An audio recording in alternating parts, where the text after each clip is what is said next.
Hello, crackers. Welcome back to the Blackbird podcast. I hope you're all doing well. I hope you're all good. It must be said, even though it doesn't feel like it doesn't feel like Christmas. Um, is that an age thing, or is it just the way it is? Only for the kids banging on about it, I really wouldn't have. Although I'm not in towns or cities or anything, so I wouldn't see the lights every day like those who do. But yeah, it doesn't seem to be very Christmassy, which is good, which is great. But just for the heck of it, happy Christmas, happy holiday, happy whatever it is you get out of it. Excuse me. Hope you get I don't know, some you time, some peace time, some chill out time. Stay away from the news, for God's sake. The news channels. It's terrible business. Terrible things happening. But enjoy the food, the drinks, meeting your friends and family, and reading whatever it is you read or watching whatever nonsense you watch. Enjoy it all. Take the time and enjoy it. Wish you all the best with that. I actually got a nice bottle last night off of a customer. A happy customer. Nice bottle of Jameson. Put it to the collection. Not really. I'll enjoy it at some stage in the distant future, I would suspect. But anyway, now that that's out of the way, has anyone seen the IFAF calendar 2026? It's packed. It looks packed. It looks good. It looks very good. It looks full of options, which is what one wants. Kind of gives you that kind of. I meant to bring it in actually and go through it, but sure, look, it's online. You can find it at the IFAF website or various Facebook channels. That's where I saw it initially. And I printed it out because I was very happy with how many are there. And there's a few new. Is there? Yeah, there's a few there that was like Cork City. They'll have a shoot this coming year in their new woods. Looking forward to that. Nice and local, which is cool. More of that, please. And I see Galty was there. I don't know what that's about. Should be interesting to find out. And Strongbow Archers. I think I've seen them there. So I'm looking forward to seeing what that's about. And the usual, like all the usual hotspots. You've Dunbrody, you've Limerick, you've Blackcastle Archers, you've Mayo. I'm going to try to get to Mayo this coming year. Yeah, whatever. You say that every year. But this year I think I'm going to make an effort to get to Mayo. So we'll see. I'm optimistic. Like I said, there's loads of options there. On some occasions, there's 2 shoots the same weekend, which is great. And it's subject to change, but hopefully the only changes will be additions if they can fit them in, because it's packed. It's good to see. I was happy out when I saw that, as was pointed out to me earlier on this week. I am an IFAF member. I do enjoy the back and forth with folks, but yes, I am an IFAF member, so that's where it's at for me. And the indoor competitions, like I said, are good practice, as they agreed. It's good to talk. I love there's a sense of humor in a lot of the things that come my way, which I appreciate. You can have the lambastic, you can have the dry wit, you can have you don't know what the fuck. But you have a nice mix, and it's cool. I appreciate it all. But yeah, so the IFAF calendar 2026 stacked, and it looks good. It looks good being stacked. And there's a bunch of other indoor competitions mentioned in it also. So, very cool. Going to be wrecked by the end of the year. Thank God. So momentum shall be acquired, one hopes. Because more and more, the closer we get to these indoor shoots, I'm like, oh my God. It's just practice. I'm going to use it as practice. The ambition has been deflated. For now. After maybe one or two of those whiskey glasses, I'm like, I'll fucking go and I'll fucking win. Yeah, right. Yeah, right. But yeah, there's a big, for those who don't do archery, it's so different. There's your obvious reasons, and then there's the surprising little reasons between your indoor archery and your outdoor archery. And I mean, what did I put in my little bookie woogie? Some might think the indoor is the ultimate test of skill. Okay. It's a controlled environment. You've lovely floor. It's all level, shiny, nice. It's comfortable temperature usually. There's a canteen usually. You might get cooked foods in some of the places. There's toilet facilities. Not that there isn't in the 3D shoots, but it's just sometimes you can be out far away from anything, So the indoor, the only thing I think you'd struggle with, I mean, the light is the same for the whole day. So there's that. The only thing that you probably struggle with is the boredom. There's like a weird boredom kicks in. Not that you should be focused. Yeah, that's lovely. You should be focused. But I mean, you can only be focused for so long, before the fatigue kicks in, your eyes start seeing things that aren't there, or you're glitching, and it's, there's like is boredom the wrong word? I don't know, it's weird. It's just a totally different setup, and your bow would be set up differently. Not mine wouldn't. I mean, because like I said, I'm listening to other folks going on about, well, I'm going to have another bow for the indoors. I contemplated doing this myself, and then I said, you know what? Nah. I mean, how many indoors am I doing? So no. But then I hear others, and they're getting different arrows. They're getting different poundage bows, lower poundage bows. They're making all these adjustments to their current setup, or maybe they're going to have a separate setup. That's cool if that's what you're into, I suppose, but wouldn't be for me.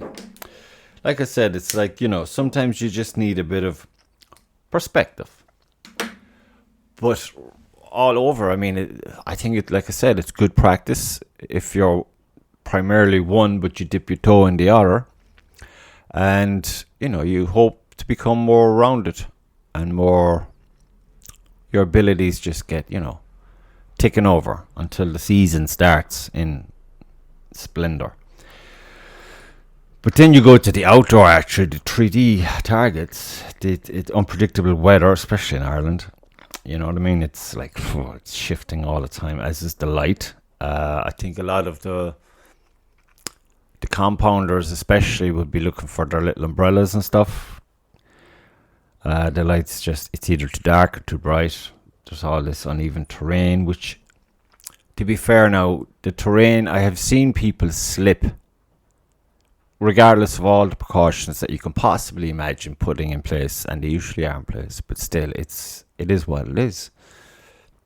You slip, some people slip, and they can hurt themselves. That could be the end of their day, or they could fuck up their bow. That too can be not good. And when you're taking your shot in where the pegs are, there's been some shoots I've been at now, and you're like, how the fuck am I meant to, so you have to get creative, and you have to have good core and good balance. And sometimes you're just not repeating the same posture, because you can't, because you're on different terrain, and it changes dramatically. And it's fun. Look, it's fun. And there's a lot of up and down walking. So it's like, you want to get your breath before you take your shot. You want to be composed. So there's a world of difference between the two. So I would argue that the outdoor one would require more effort and more of everything. Shooting in the rain is another good one in a competition. It brings a lot of fucking things that you have to, deal with. But It's fucking fun. It is so totally fun.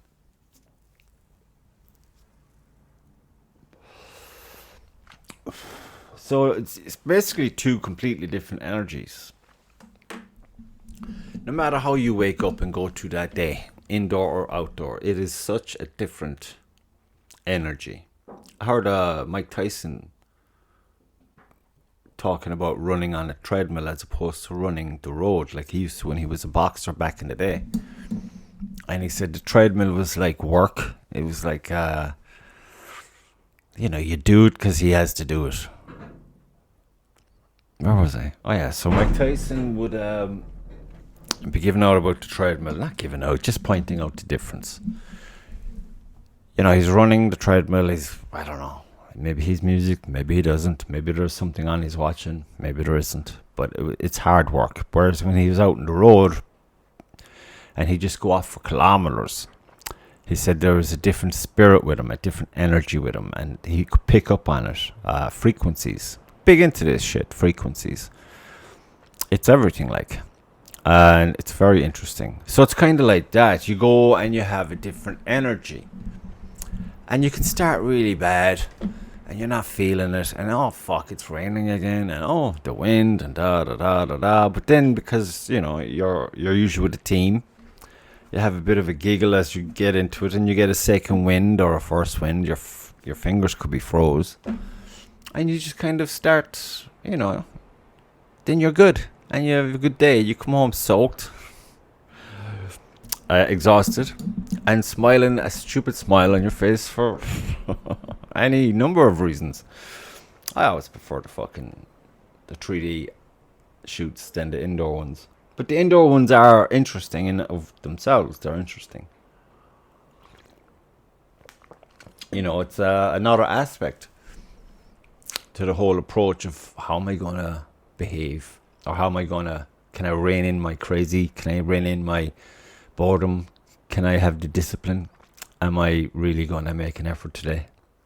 Regardless of your training, you can have average enough training. You're just going through the motions. And then on the day, you could just fucking have the worst conditions with your own equipment. You could just, you have issues.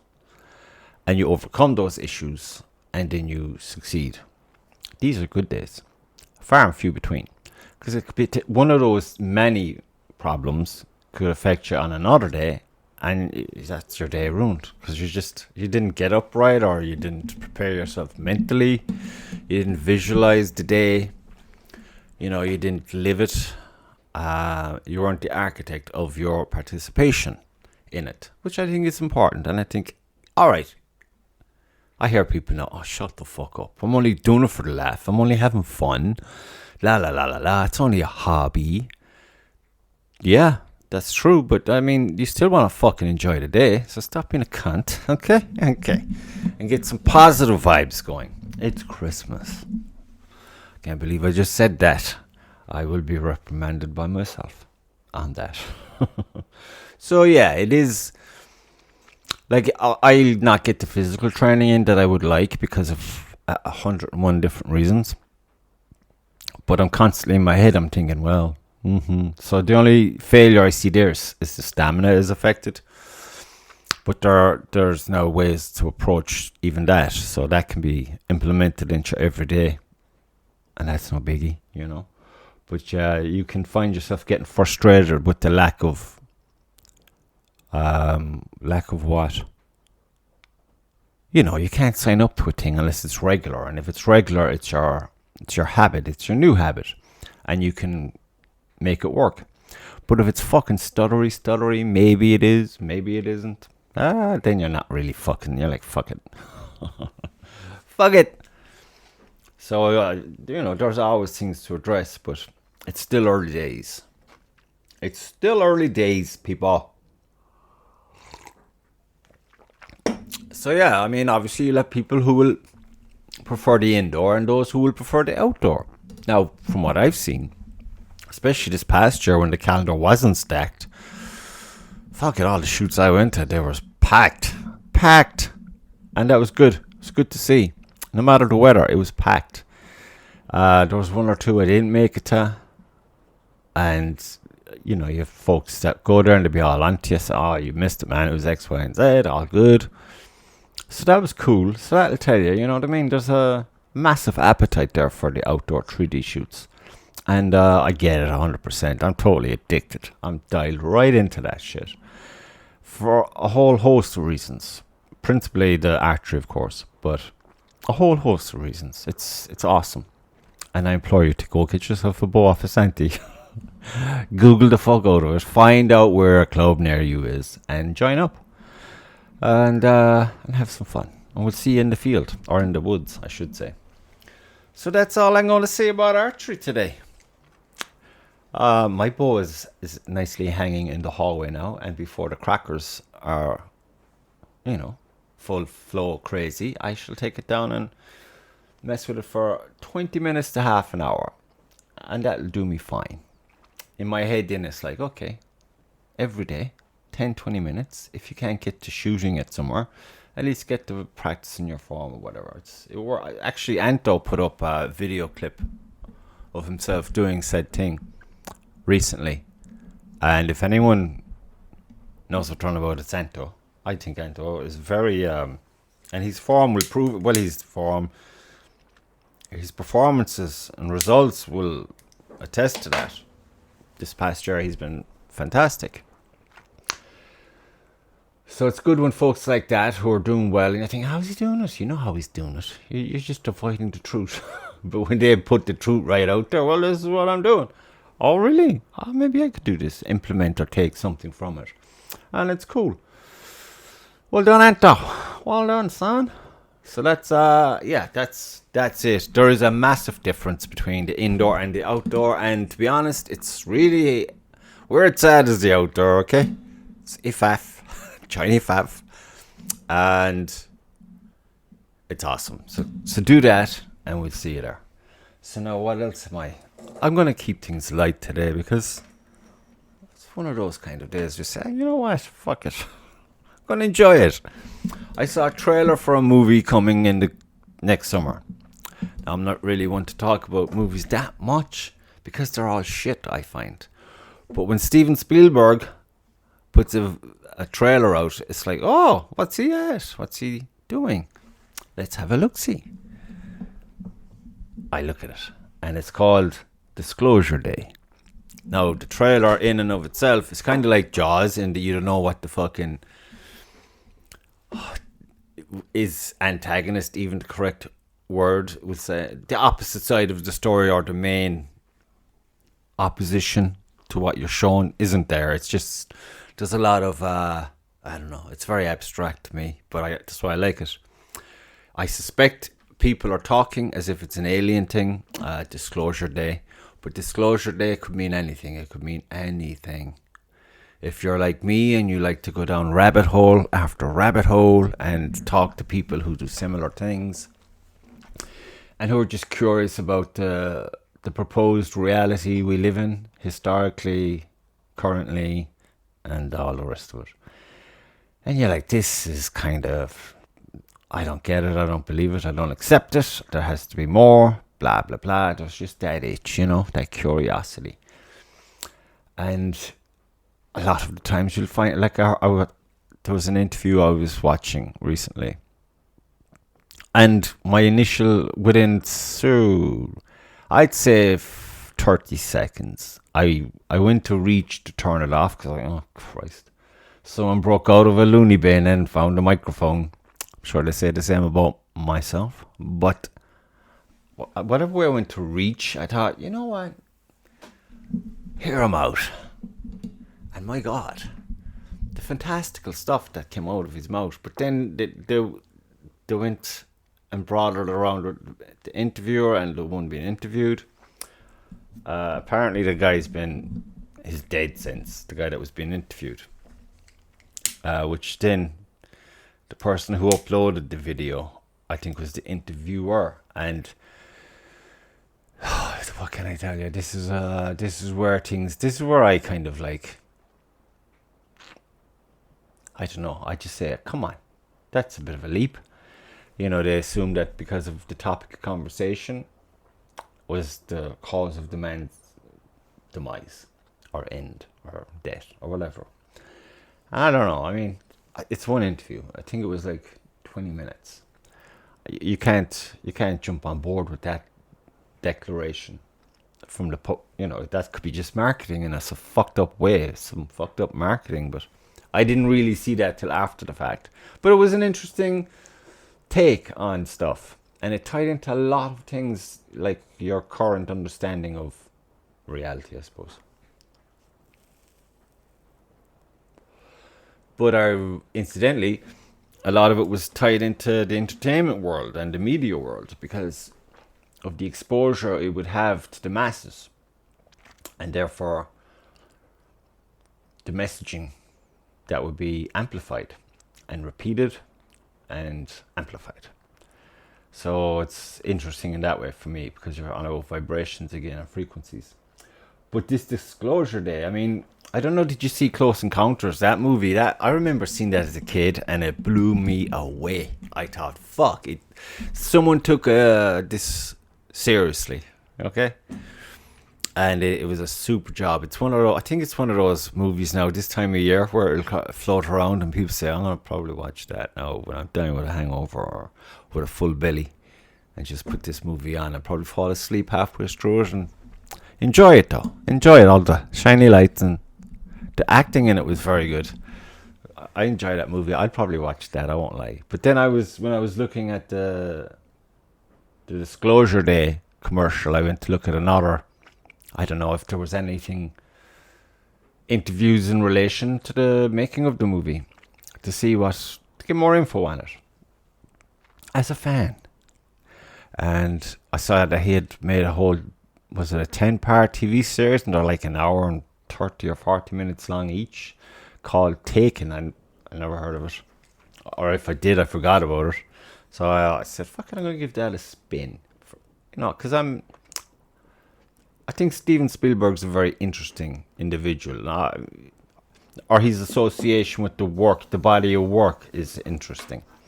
I mean, you go from Indiana Jones, okay, all about the old world stuff, secrets and da-da-da-da-dum.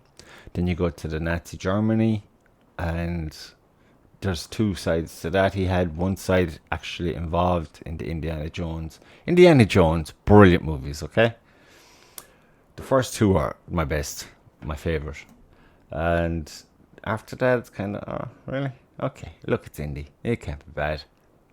But when you look at the cultural implications or injections that he puts into the movies, it gives it a different perspective. It's like if you put on that Pink Floyd album with, what's that Dorothy chick? Click Your Heels 3 times. The Wizard of Oz. The way you can play a particular album of Pink Floyd and put on this movie, turn the movie volume down and turn the music volume up, and if you watch it there, it's meant to be so uncanny and trippy, and it just gives you a completely, the way everything is it seems locked in superbly, and it just gives you a very different, I mean, you can't be lazy now, people. You have to sit there and watch it and listen. I haven't done it myself. I've seen clips of it. It's something I'd like to do, just because it does seem a bit trippy. But but anyway, back to Spielberg. So yeah, and then he did Jaws, didn't he do E.T. and all of this? So it's all these huge, historically, right to up to date, present day, significant topics. And the way he treads them together. And then you've all the people saying, oh, he knows stuff. He's getting inside information. For him, I'm sure he's saying, oh, this is marketing fucking dream. All the crackers are going to get this and run with it. And I'm sure he's probably been inundated with some fucking, I can't say crazy because that's not fair. Because the amount of stuff I've looked at, first-hand accounts, there's definitely something afoot and has been afoot for a very long time, and it's been I don't think it's as simple as little green men in a fucking spaceship. I think it's massively, I mean, mind-bending stuff. Just going on the first-hand accounts. So anyway, so I'm checking out his Taken show, and it's very, Norman Rockwell image-wise of America, perfection this, perfection that, but there's a dark undercurrent that's very apparent very quickly, and one character in particular embodies it. He's a military guy, and he's a nasty. But I'm on episode 2, and I'm telling you, it's very interesting. It's so layered. That's one thing that got me straight away. It's so layered. It's not just entertainment. I swear the guy is messaging subliminal fucking ideas, or maybe not even ideas, maybe like this I know to be true. Puts it in there. But yeah, there's a lot of it's light and dark, like good and evil. I don't like these terms, good and evil. They're baby talk in the fucking playground. But light and dark I can get behind. I can like negative and positive. But going fucking good and evil, fuck off. So yeah, I would recommend you go and check out Taken if this is the kind of subjects that you have maybe a distant interest in or a passing tickle for. You should check them out. They're good entertainment. They've been done very well. I mean, the only problem I have with shows like this is usually I have like the first 3 kind of rule. I'll watch the first 3 episodes no matter what it is. It could be horse shit. But if I'm not if I'm still kind of like, I don't know, this is kind of shit. If there's zero fucking excitement or, well, that's interesting, by the 3rd episode, I'm not going to, that's where it ends. Sometimes I don't even make it to the 3rd episode because, like, I wouldn't watch much stuff in the first place, like movies and TV shows like that. But when I do, I do. But like in the crazy world we live in, this year has been a fucking, it's been eye-opening. It's like what did Leonard Cohen say in one of his cool songs. The war is over, the good guys lost. That's what I feel this year has been blatantly proving to the world. And then obviously there's a significant number of people who just want to ignore it and just fucking, I don't know, just ignore it. Look, I won't blame them. Why would you? When I get involved in it, I wouldn't want anything to do with it. But it's when you go and watch these shows with these not awareness, because you don't know anything, because the information today is fucking, I don't know if that's true. I don't know if anything is true.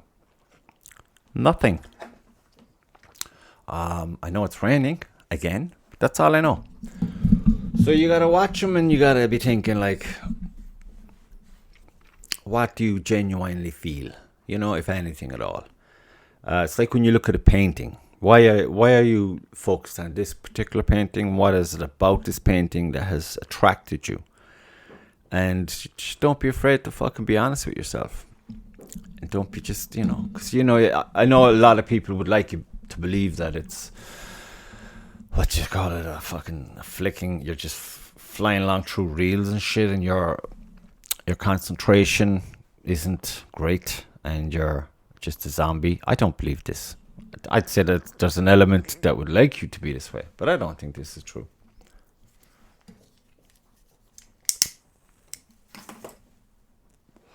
We all have our moments, our lazy days, our duvet days. And your mind will just flick through a whole bunch of ideas all at once, and you'll settle on none just because maybe you're guilty in your head for doing a lazy day for whatever reason. I say enjoy the lazy days, people. Enjoy them.